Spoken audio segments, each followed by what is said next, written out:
Olá, sejam bem-vindos ao segundo Congresso Brasileiro Virtual de Procuradores Municipais.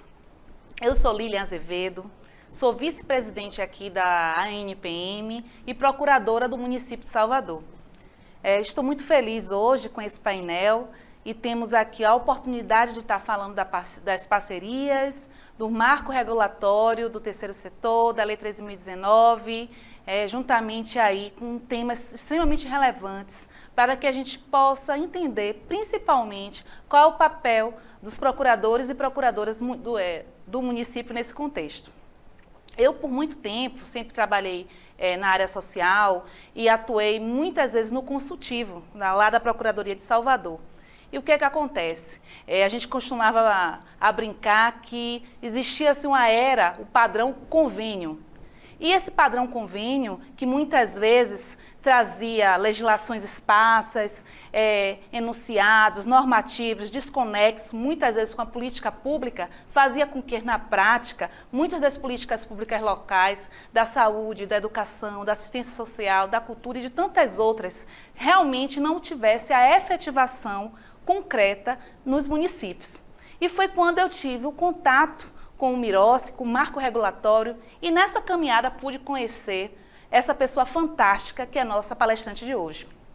Então é com muita honra que eu recebo aqui a doutora Laís de Figueiredo Lopes, para a gente bater um pouco de um papo, e aí eu peço para quebrar um pouco a formalidade, porque a proposta desse congresso é uma proposta de inovação, e a inovação, não esqueçam, começa com a simplicidade da gente entender o sentido das normas, mais do que endeusar essas normas. Então, o convite aqui hoje é para a gente repensar um pouco como é essa relação do poder público com as parcerias e com essas entidades sem fins lucrativos, que antigamente eram conhecidas como ONGs e que hoje a gente chama, muitas vezes, de organização da sociedade civil para marcar que elas são muito mais do que simples entidades que fazem alguma espécie de assistencialismo no município, mas sim que são protagonistas de políticas públicas extremamente relevantes.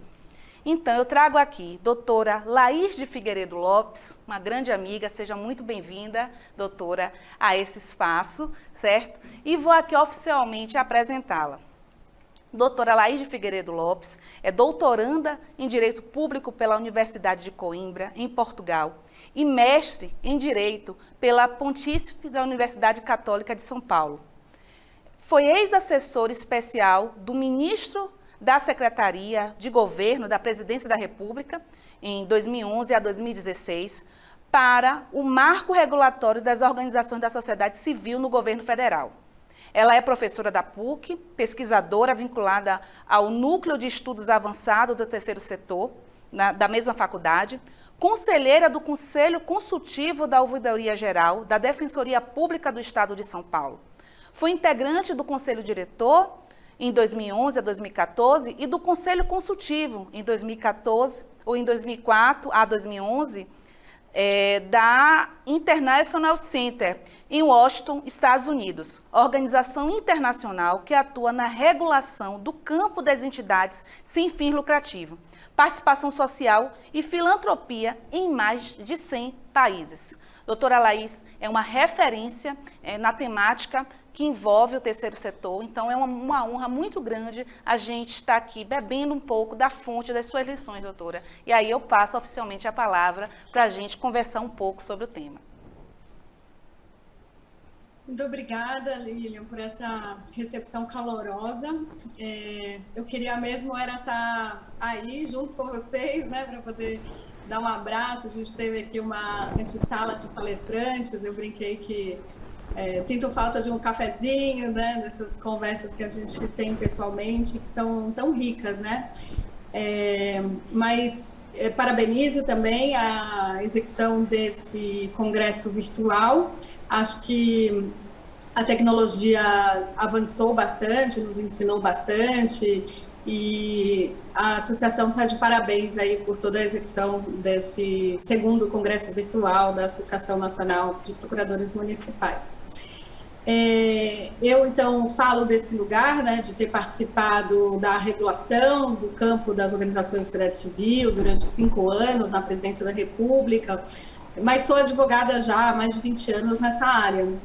E, enfim, decidi vocacionar minha carreira para essas relações de parceria entre Estado e organização da sociedade civil, desde da concepção das organizações, da sua existência, das questões que envolvem a sua vida societária, tributária, trabalhista, enfim, compliance, regras anticorrupção, e aos seus contratos de financiamento, buscando apoiá-las na realização do importante trabalho que fazem. E dentro da administração pública também eu tive um aprendizado muito profícuo, né, de poder apoiar esse processo de regulação e com muito diálogo, né, com os entes federados, com os entes subnacionais. Então, eu só agradeço aí a todos os gestores e procuradores, né, advogados da União também, com os quais eu tive contato. Órgãos de controle, enfim, é um mundo de pessoas que se dedicam também a pensar, né, nessas normas que tratam sobre a execução de recursos públicos, desde o momento do planejamento, da seleção, da execução e também do monitoramento e avaliação e, finalmente, a prestação de contas, né? É sobre isso que trata, então, a Lei 13.019 de 2014, que foi elaborada para regulamentar e trazer um novo regime jurídico para as parcerias entre Estado e organizações da sociedade civil. Isso porque, tradicionalmente, dentro do nosso país, a gente sempre utilizou uma roupa emprestada, a gente sempre utilizou a modalidade de convênios para as parcerias com as entidades privadas sem fins lucrativos. E os convênios, invariavelmente, atraem todo o regime de direito público, não separando, não tratando das especificidades, das particularidades que envolvem as entidades privadas. Ora, quando uma organização da sociedade civil está executando um serviço de natureza pública, ela não se transforma num órgão público, mas ela tem que seguir várias regras que incidem sobre aquela política setorial e precisa respeitar essa contratualização com a administração pública nos termos pactuados. E justamente a regulamentação que existia anteriormente não dava conta de todas as questões que envolvem a execução de recursos públicos por uma entidade privada sem fins lucrativos. A gente teve ali nos anos 90, né, na década de 90, a gente teve a tentativa de regulamentar esse campo por meio da lei das UCIPs, da lei das OS, mas que tiveram um viés diferente, né? A lei das UCIPs tinha um certificado prévio para acessar o termo de parceria, que era qualificado, né, é qualificado ainda, a lei dos UCIPs continua existindo pelo Ministério da Justiça, mas que teve uma baixa adesão. Se a gente pensar que a gente tem hoje 800 mil organizações, só 6 mil delas são qualificadas como OCIP. Então, de fato, também o jeito que a lei foi construída, de não só tentar padronizar as entidades que precisariam, né, que queriam se candidatar a serem parceiras do Estado, acaba ferindo o direito à liberdade de associação. E, nesse ponto, ela também não foi nacional, ela não se propôs a regulamentar em todo o território brasileiro. Isso gerou uma série de confusões e continuou se fazendo muitos convênios, né? A lei das OS, a gente tem aí a ADIM, que ficou 16 anos em tramitação no Supremo Tribunal Federal e que também foi bastante questionada nos seus termos. A Lei 13.019, ela bebe nessas fontes, ela traz tudo de bom que foi trazido sobre, tudo de bom que foi pensado, que foi elaborado, formulado para regulamentar essa relação, mas ela inova, ela avança e ela trata de forma a prever o equacionamento das questões que foram identificadas como caras para essa relação, né? Então, a lei, ela tem uma característica de ter uma abrangência nacional, ela tem o fundamento no artigo 22, né, na competência da União de estabelecer regras gerais de contratação, normas gerais de contratação, e ela, então, se propõe a ser uma lei que substitui os convênios. Ela traz essa abrangência de âmbito nacional e ela impacta a União, estados e municípios, Distrito Federal. Ela foi muito impulsionada por um movimento da sociedade civil, que foi constituído numa plataforma para um novo marco regulatório das organizações da sociedade civil, e que buscava um aprimoramento da sua regulação, justamente por entender que as normas não estavam adequadas, suficientes para essas questões que a gente está conversando, das particularidades, seja da forma de governança, de compras, enfim. A gente teve muitas alterações e instabilidade nessas regras, o que dificulta a análise das prestações de contas pelos gestores e pelos órgãos de controle. Então, com uma regra mais clara e mais uniforme, a gente também tem a almejada segurança jurídica para essa relação. A lei entrou em vigor para a União e para o Distrito Federal em 2016 e para os municípios em 2017. E desde então, se a gente pensar, tem um dado muito interessante do IPEA, né, que é o Instituto de Pesquisa Econômica Aplicada, que ele constituiu um mapa das organizações da sociedade civil, um mapa georreferenciado com todas as organizações presentes no território brasileiro. E de 5.570 municípios, 5.552 têm, no mínimo, uma associação. Então, a gente está falando realmente de um ator relevante, que faz parte da cidadania brasileira e que existe em todo o território nacional. E, a partir do momento que a lei entrou em vigor, ela passou a impactar as redes socioassistenciais privadas, as parcerias na área da educação, as parcerias na área da cultura, do esporte, do meio ambiente, enfim, nas diversas áreas que as organizações atuam. E a gente sente o impacto de uma nova lei dessa envergadura quando há um grande movimento, busca por capacitação também, tanto dos gestores públicos quanto das organizações, para conseguir a melhor interpretação, né, sobre essa lei, que é extensa e que é, enfim, ainda relativamente nova.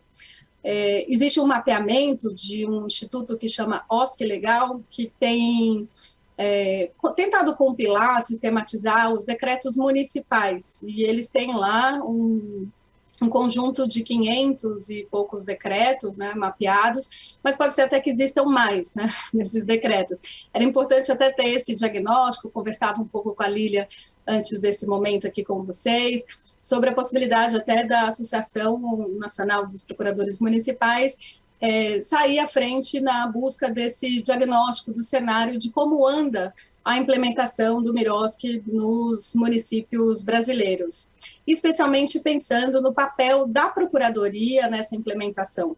A Procuradoria, naturalmente, é a casa das normas, né? É a casa da legalidade, é a casa que dota de materialidade jurídica as políticas públicas.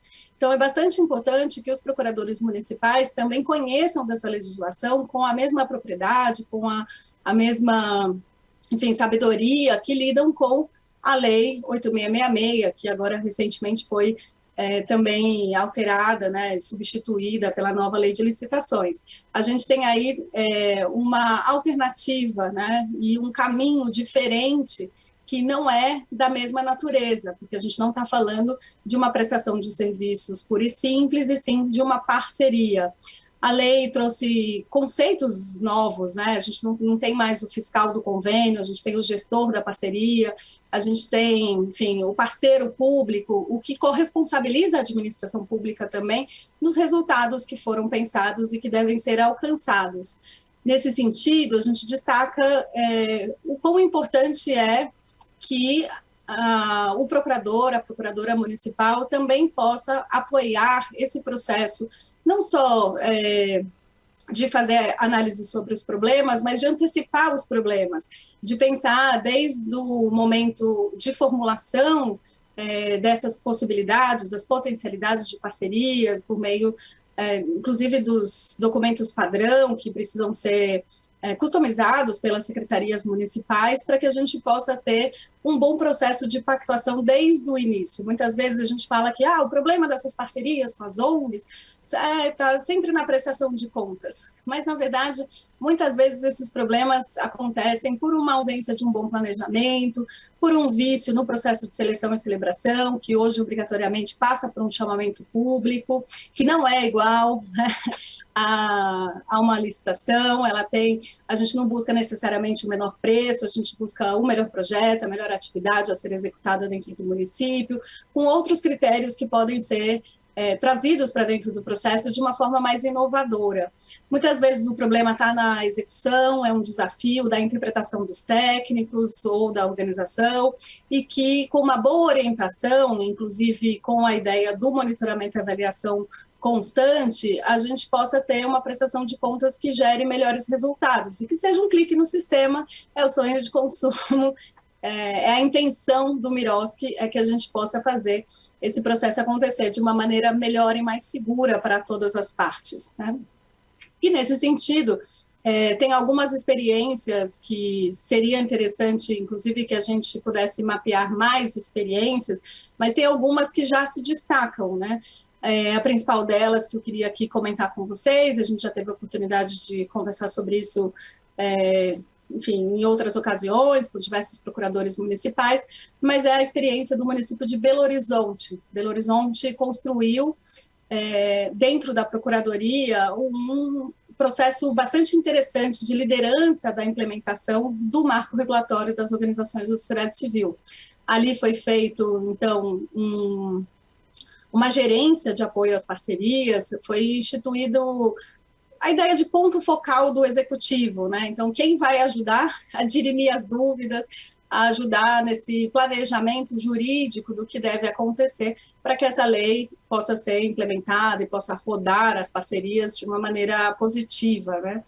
Então, eu tive a oportunidade, como tive essa experiência no governo federal, de apoiar um pouco desse processo de Belo Horizonte, e vou apresentar aqui para vocês alguns passos que eu sistematizei nessa jornada e que pode, eventualmente, inspirar as procuradorias das quais vocês estão vinculados e fazem parte, né?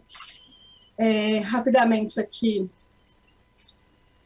a gente dividiu, então, em duas frentes, né, digamos assim, que é um cuidado, primeiro, com a governança institucional do processo, com os atores dentro do município que cuidam, né, que são apontados como os responsáveis para ajudar nesse processo, né? Então, acho que uma coisa importante é que realmente haja um comprometimento da autogestão com a implementação dessa lei. Lá no município de Belo Horizonte, a gente teve uma fala do prefeito, né, do prefeito Alexandre Calil, que chamou todos os dirigentes dos órgãos públicos, né, para explicar a importância da implementação da nova lei. E, como passo seguinte, né, nessa mesma reunião, ele já apontou quem seria o ponto focal para cuidar do tema dentro do município, e foi escolhida a Procuradoria-Geral do município. Na Lei 13.019, de 2014, o artigo 15, né, o artigo 15º, ele trata justamente do Conselho Nacional de Fomento e Colaboração e da previsão institucional de que haja esse mesmo conselho nos estados e municípios, justamente pensado para ser um órgão de monitoramento mais macro sobre a implementação da lei, que possa prevenir problemas, que possa antecipar soluções e que possa acompanhar, divulgar boas práticas e tentar lidar com os desafios do caso concreto. Esse órgão, como qualquer conselho, precisa ser vinculado a alguma secretaria, a alguma pasta, digamos assim, e que quanto mais próximo da centralidade do poder, quanto mais imparcial, menos setorial for, melhor, né? Porque a gente entende que a ideia de parcerias, ela passa por várias, ela é transversal, né? Ela passa por várias áreas, por várias políticas públicas. Então, lá no município de Belo Horizonte, o Conselho de Fomento e Colaboração foi criado, foi o primeiro Conselho Municipal de Fomento e Colaboração, e ele foi criado vinculado à Procuradoria-Geral do município, que faz, às vezes, da sua secretaria executiva, por meio dessa gerência de apoio às parcerias, que foi constituída, inclusive, no seu organograma, dentro do seu decreto, que trata das suas competências. Isso é uma construção bem interessante, porque ela não só traz essa responsabilidade e esse conhecimento para dentro da Procuradoria, mas também forma um time de servidores que possam apoiar os procuradores nesse desafio, inclusive de diálogo com os demais órgãos setoriais, né? Há experiências distintas, por exemplo, no caso do Estado da Bahia, onde o Conselho foi criado na SERIM, que é a Secretaria de Relações Institucionais, não na Procuradoria, mas a Procuradoria faz parte do CONFOCO, né? Lá no Estado da Bahia também foi criado o Conselho. Na minha visão, o Conselho dentro da Procuradoria, ele acaba sendo mais efetivo e mais... enfim, adequado do ponto de vista de que, de fato, a Procuradoria já naturalmente trata desses temas, cuida desses temas, ajuda na interpretação e na padronização, enfim, dos contratos em geral da administração pública com seus administrados, né? É importante pensar nessa ideia de governança institucional que o CONFOCO ele não é nenhum conselho superior aos demais conselhos, enfim, ele não tem a mesma características dos demais conselhos de políticas públicas. Ele tem, sim, uma característica de se articular com os demais para que, ao tratar ao conversar com os demais conselhos, seja lá, por exemplo, da criança, adolescente e do idoso, são 2 conselhos de direitos que têm incentivo fiscal e que as parcerias são feitas por meio do Miroski. Então, ajuda a pensar, ajuda a construir os melhores modelos, se o CONFOCO também está em articulação com os demais conselhos do município. Existe também uma necessidade grande pela nova lei de mecanismos de transparência. A lei fala em plataforma eletrônica para que o processo possa acontecer de forma, inclusive, a dar conhecimento aos cidadãos, para que a gente tenha melhor controle social das parcerias. E lá, por exemplo, foi construído o Portal das Parcerias de Belo Horizonte, que é um portal bem interessante, que reúne todas as informações sobre, desde publicação, dos editais de chamamento público, dos processos de dispensa, de inexigibilidade, inclusive das emendas parlamentares, que é uma outra característica desse apontamento dos parlamentares no orçamento público, contando com os beneficiários de execução também as organizações da sociedade civil, e que permite com que a gente possa acompanhar melhor esse processo dentro do município. Há uma série de materiais, enfim, a legislação, a norma e, inclusive, as referências sobre o próprio Conselho. E a partir desse portal é possível entrar no sistema que lá foi adaptado. Existiu o SUC, que é o sistema que já lidava com os contratos dentro da administração pública municipal e que foi adaptado para recepcionar, então, os novos termos de fomento e de colaboração. Então, a gente tem assim, um apontamento na linha da transparência ativa, de um único lugar, onde cada secretaria setorial tem a senha, mas a gente reúne num único portal todas as informações sobre o Miroski dentro do município. É também importante pensar nessa governança a possibilidade de participação do IPEA nesse mapa que eu contei no começo para vocês, porque o mapa tem as bases de dados automatizadas do governo federal. Então, tudo que está dentro do Siconv, hoje a plataforma Mais Brasil, é atualizado de forma automática dentro desse mapa, tem a base não só do CNPJ, da Receita Federal, mas também do SEBAS, a base que veio do Ministério da Justiça sobre as OCIPs, enfim. Mas a organização está sediada no território, ela pode fazer parcerias com o município, com o Estado, com a União, mas os dados dos municípios muitas vezes não são descortinados, não são conhecidos, eles até são entregues aos tribunais de contas, mas eles não estão sistematizados para que a gente possa ter relatórios mais precisos e que possa apoiar esse processo de articulação sobre, afinal de contas, como é que a gente monitora e melhora esse processo dentro do território, né? Então, é possível também pensar numa adesão mais formal ao mapa para que o município possa enviar os dados para o Instituto, né, para o IPEA, que é o Instituto de Pesquisa Econômica Aplicada. Então, são passos que a gente enxerga como importantes, relevantes para melhorar a governança institucional dentro do município. Problemas não acontecem se a gente faz tudo isso? Acontece, a gente sabe que acontece, mas a gente tem onde resolver, a gente tem muito definidos papéis atribuídos que se somam, né, que, enfim, se conectam com os papéis naturais da administração pública para a solução dos problemas. Então, a estrutura fica bastante interessante quando a gente consegue implementar essa arquitetura institucional. Uma segunda frente de atuação para fazer uma boa implementação do Miroski, e que foi o caso desse case que eu estou contando para vocês de Belo Horizonte, é sempre pensar que quando esses temas impactam as organizações da sociedade civil, eles precisam ter a operacionalização do princípio que está dito na lei de 13.019, da participação social, né? Respeitando esse direito, a gente deve sempre fazer consulta pública, deve fazer diagnósticos prévios para tentar, enfim, entender essa rede, esse tecido associativo local, para que a gente possa fazer melhores parcerias. É importante fazer o decreto regulamentador, nem todos os municípios fizeram, e há uma grande inspiração, tanto no decreto federal, no 8726 de 2016, quanto no decreto municipal de Belo Horizonte e outros que são relevantes. Eu menciono aqui esse do qual a gente está dialogando, né? Mas que podem ser, enfim, trazidos para que a gente não aumente a burocracia, para que a gente não, enfim, duplique controles e tenha a racionalização administrativa que o Miroski propõe.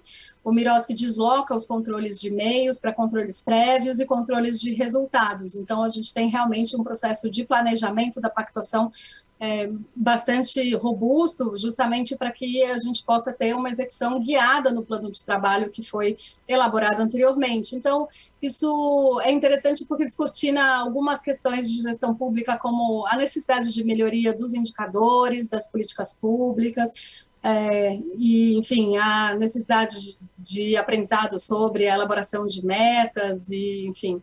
Então, há aí um processo que, claro, se soma a tudo que a gente já imaginava que era importante para a administração pública executar, mas que acaba sendo requisitado, né, acaba sendo, de alguma forma, mais trabalhado ainda quando isso é exigido pela própria legislação. Então, essa capacitação dos servidores, nesse sentido, é bastante importante, e os procuradores podem fazer isso de uma forma, enfim, com maestria, né? Porque tem já afinidade com os temas do direito, por óbvio, né? Do direito público em especial. A gente tem também, enfim, uma ideia de que os editais e termos padrão ajudam bastante nessa implementação, claro, sempre possibilitando a customização pela secretaria setorial, mas tendo uma pactuação prévia de, enfim, de editais mais simplificados, não, né? Às vezes a gente vê editais de 100 páginas, como se fossem processos licitatórios, enfim, para a contratação de grandes construtoras, e isso pode ser muito melhor equacionado com esse debruçar, né, com esse olhar dos procuradores públicos dos procuradores municipais aí no processo. A lei fala em ter um manual de prestação de contas, né, um manual de parcerias entre o Estado e as organizações da sociedade civil, e acho que de tanto que a administração pública muda as regras do jogo, a lei fala, inclusive, que se esse manual for alterado, devem ser avisados os parceiros, né? Então, acho bem importante essa reflexão prévia, então, de quais serão as regras, o que pode, o que não pode fazer, para que a gente evite também os descompassos e, enfim, os erros que são, de alguma forma, enfim, por fragilidade institucional e não necessariamente por uma questão de, enfim, intenção de fraude, dolo, né? Então, os manuais ajudam bastante nesse sentido a induzir boas parcerias. Até o artigo 7º da lei fala sobre capacitação, o decreto federal e o decreto de Belo Horizonte também induz essa capacitação conjunta entre gestores públicos e representantes de organizações da sociedade civil, essa tradução bastante relevante. Muitas vezes se pensa que precisa formar de maneira separada cada tipo de público, mas para as organizações é muito importante saber como a administração pública planeja monitorar, como planeja analisar as prestações de contas, assim como para a administração pública é importante também entender qual é a lógica das organizações, como elas contratam, como elas lidam com os desafios de execução dos recursos, por exemplo. E, por fim, também pensar em colocar uma das ferramentas, né, nessa caixa de ferramentas, pensar em colocar o tema dentro dos eventos públicos, dentro do calendário da cidade. Lá em Belo Horizonte já está no 5º Seminário Municipal de Parcerias, trazendo sempre temas atuais, candentes, sobre essa realização, com os diferentes pontos de vista, buscando sempre dar mais transparência e efetividade, né, na execução das políticas públicas com as organizações da sociedade civil. Então, a ideia aqui era um pouco de trazer para vocês um olhar que estimule a nossa conversa, né, e que a gente possa, de fato, se inspirar e pensar o que cada município está fazendo, né, no sentido de implementação da Lei 13.019 de 2014, e o que mais é possível ser feito para que a gente possa minimizar os problemas e potencializar as parcerias. Na pandemia, as organizações que já lidam com as pessoas, que fazem atendimento nos territórios, saíram à frente para ajudar e apoiar quem mais precisava. A gente viu muitas escolas se transformarem em postos de distribuição de equipamentos de proteção individual, muita gente fazendo comida, tentando de fazer distribuição de álcool gel, buscando doação para tentar ajudar e apoiar. E nesse processo, inclusive, foi construída, assim como foram feitas leis que tratam sobre esse regime transitório para diversas áreas de atuação, para o direito privado e também para as pactuações com a administração pública, também foi construída a Lei 14.215, que fala sobre um regime jurídico específico para todas as parcerias, para o MIROSC, inclusive para as exceções do MIROSC, né, que é o contrato de gestão, termo de parceria, termo de compromisso cultural, para que a gente possa, de fato, não penalizar as organizações pelo descumprimento de metas, por conta de restrições da pandemia, para que possa ter uma complementação do objeto, a partir de limites e condições, de nexo de causalidade, pensar que essa rede constituída é uma rede que pode, enfim, ajudar muito nesses processos emergenciais também, né? Então, convido vocês também a conhecer essa nova lei, que ela foi aprovada no Congresso Nacional. Ela teve um veto do presidente da República, mas o veto foi derrubado, então ela está em vigor, e ela teve também o apoio, a participação da Associação Nacional de Procuradores Municipais, justamente por reconhecer essa importância de regulamentar esse momento difícil que a gente tem passado desde o início que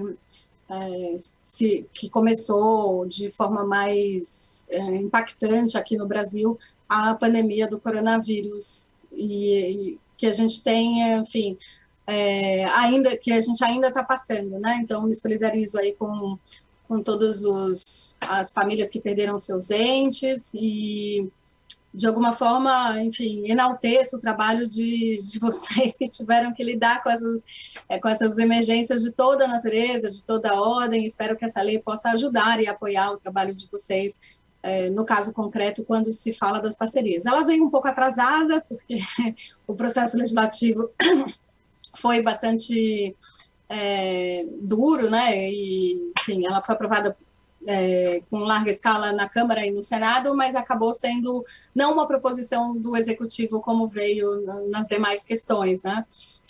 Mas ela tem aí, enfim, uma aplicação ainda relevante, importante, e mostra a possibilidade da gente estar sempre aprimorando, né, e estar sempre olhando para o caso concreto e atualizando, né? Nosso direito é dinâmico, muitas vezes ele até não consegue acompanhar, né, as questões sociais que acontecem, e a gente precisa sempre quebrar cabeça para dentro dos casos, valorizar os atores que se dedicam aí, de alguma forma, às parcerias com a administração pública.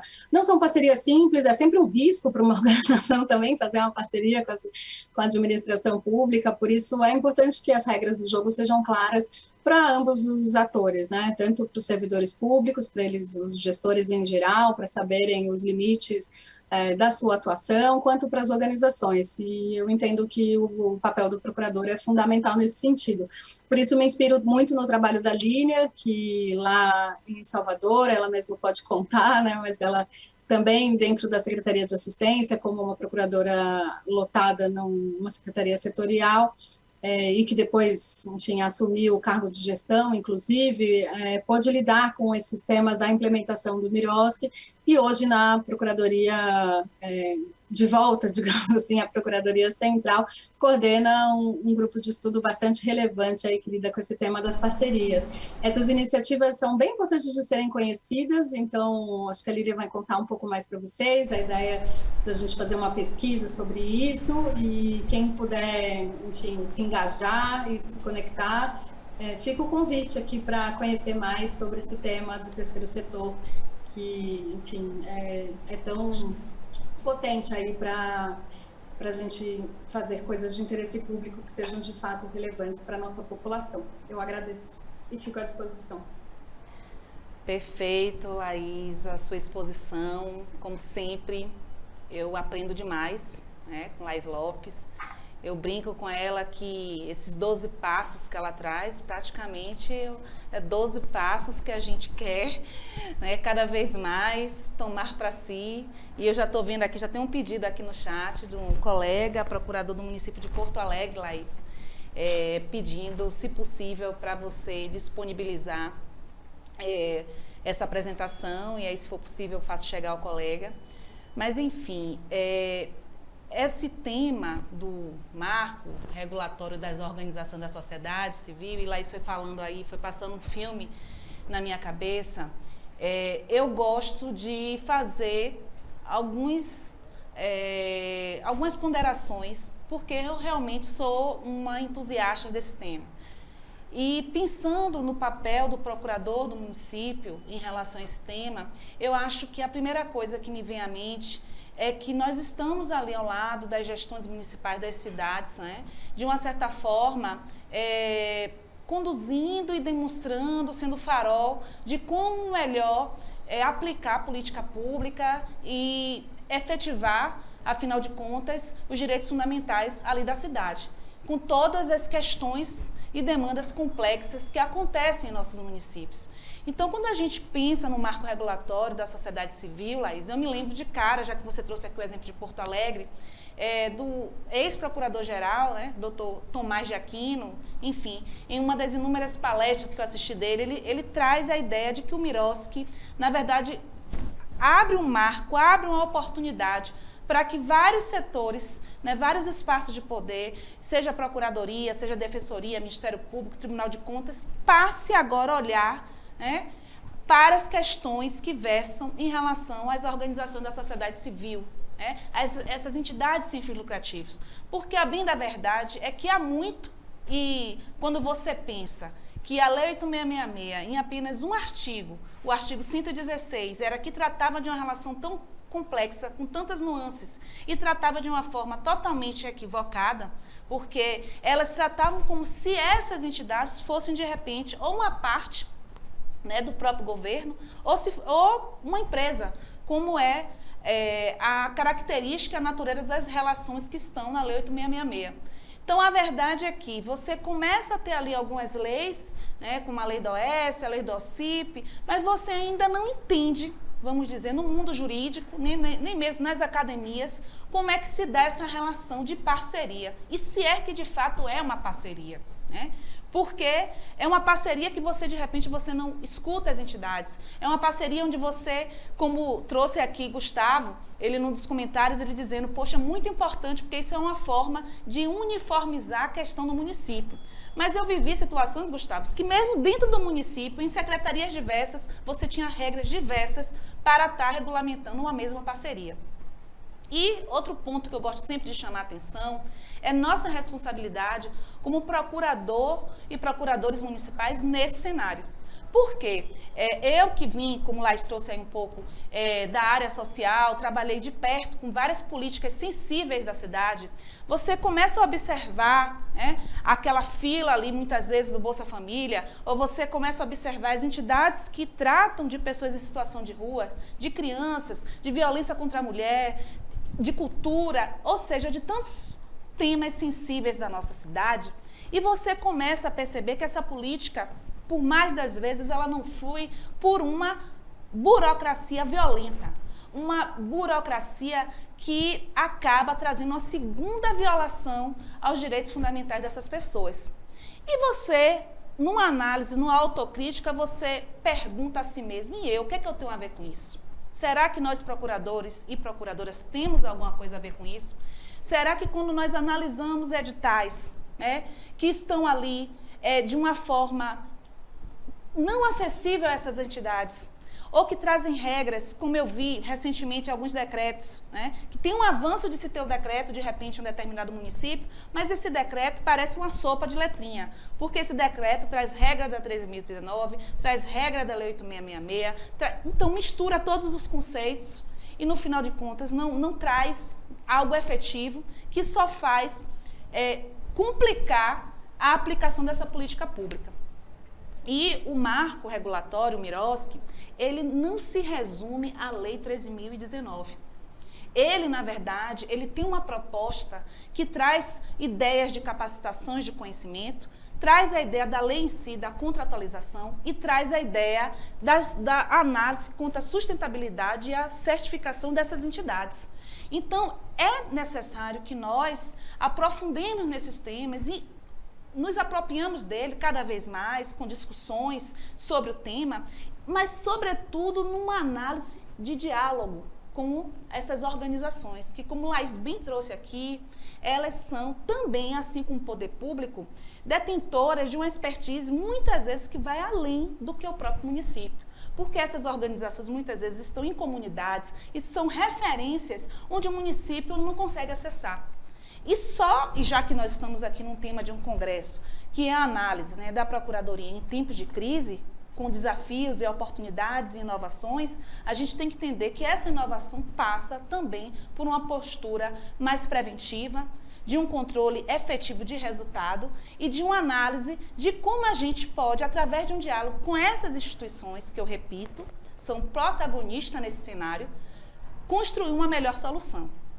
Então, eu quero aqui, já seguindo aí uma ideia que lá teve de um diálogo com a gente, em pensar até mesmo como a INPM pode contribuir nesse cenário, e nós vamos estar, após o Congresso, mandando para os colegas uma espécie de enquete, para a gente entender em cada município como é que está a aplicação da Lei 13.019, quais são os desafios, quais são os avanços, para que, de repente, através da Associação Nacional e de toda essa corrente, nós possamos estar mapeando, tendo dados dessa situação e pensando em formas da gente também colaborar com esse processo. Então, eu quero agradecer, especialmente a Laís, toda essa parceria, essa cumplicidade. Eu acho que o MIROSC, ele vem para a minha vida reafirmar a ideia de uma advocacia pública municipal com o propósito de fato, fazer transformações nas cidades.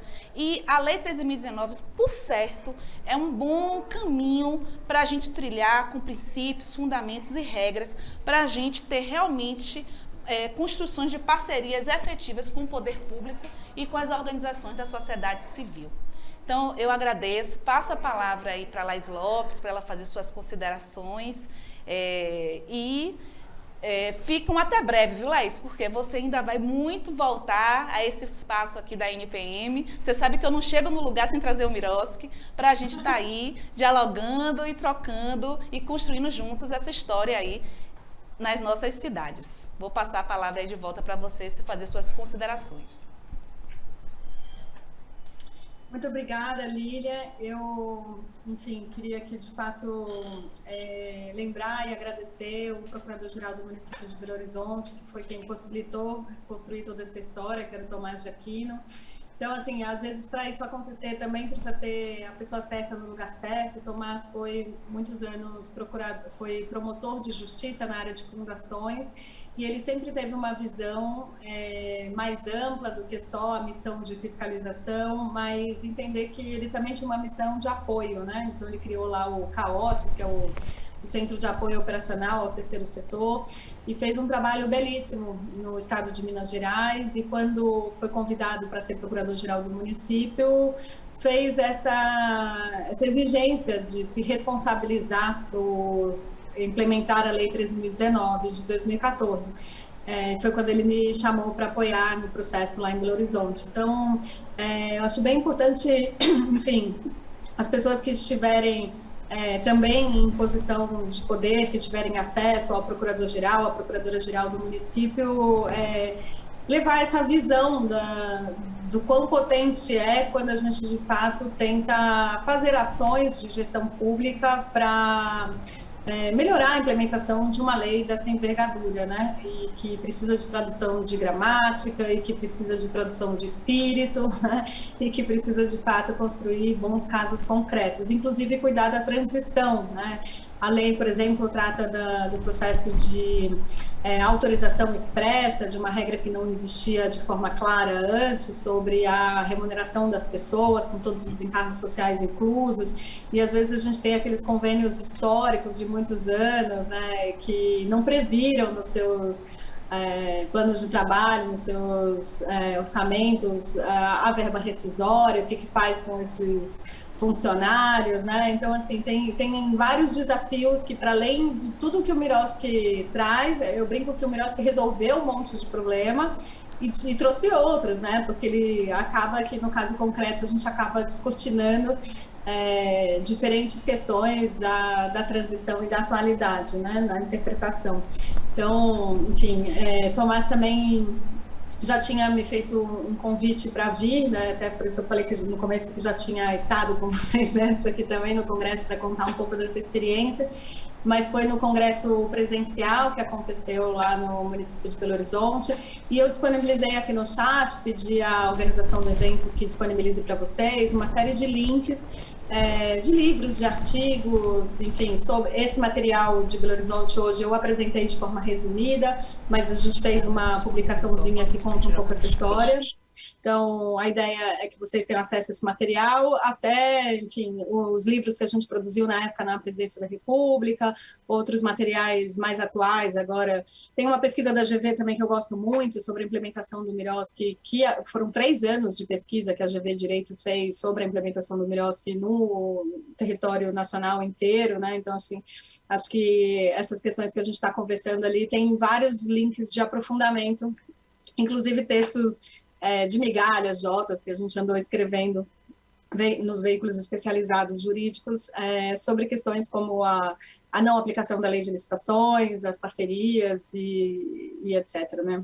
A lei 13.019 traz expressamente que 866 não se aplica, e, enfim, a gente está estendendo esse raciocínio jurídico também à nova lei, especialmente por ser uma lei específica, a 13.019, né? Então, só parabenizo a toda a organização desse evento, agradeço a Thaísa também, né, que entrou em contato, e, enfim, a todos os procuradores e procuradoras eu desejo êxito nesse evento como um todo e na volta para o trabalho, que todas essas conversas inspirem as práticas de vocês para serem melhores advogados públicos, né? E eu gostei da ideia da advocacia pública com propósito. Então, eu sou uma entusiasta do trabalho de vocês e fico à disposição. Obrigada, Lilian, pela excelente condução aí da mesa. Muito obrigada, Laís. Obrigada a todos que participaram. Vi aqui colegas de Curitiba, de Porto Alegre, do Ceará. Aproveito também para sempre agradecer ao presidente Gustavo Machado por entender a importância desse tema, a Thaís, a todos os eventos, e convido vocês a continuar assistindo as palestras do nosso evento, ao encerramento amanhã, que temos o Troféu Esperança Garcia. Não falta, eu espero todos vocês, e muito obrigada.